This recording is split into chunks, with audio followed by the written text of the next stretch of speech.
Hello people, welcome back to another mini vlog. ఎలా ఉన్నారు అందరూ? అందరి దసరా ఇంకా బతుకమ్మ షాపింగ్ అయిపోయిందా? ఎంత జనాలు ఉన్నారు అసలుకి. షాప్స్లలో మాత్రం ఫుల్ జనాలు ఉన్నారు. ఆ జనాలను చూసే భయం అవుతుంది నాకైతే.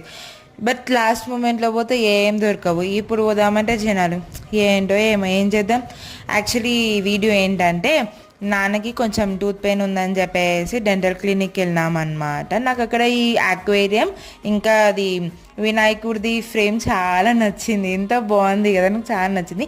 ఇంకా ఈ క్లినిక్కి బయట లైక్ పాలకోవాది బన్ ఉంటుంది కదా, అది అమ్మినారు అనమాట. సో నేను మొన్న తిన్నా అని చెప్పేసి మా చెల్లెలకి చెప్తే, నువ్వు నాకేం తీసుకురాకు అని చెప్పేసి అన్నదని చెప్పేసి ఇప్పుడు నేను ఎక్స్ట్రా కోవాది తీసుకున్నాను అనమాట. ఇంకా క్లినిక్ నుంచి బయలుదేరినాక నాకు క్రిస్పీ వింగ్స్లో చికెన్ పాప్కార్న్ తినాలనిపించింది అని చెప్పేసి తీసుకున్నా. నేను తిన్న వాటిలోనే దిస్ ఈజ్ వరెస్ట్ తెలుసా. మీకు ఇప్పుడు ఇలాంటి ఎక్స్పీరియన్స్ అయితే కామెంట్స్ చెప్పండి ప్లీజ్.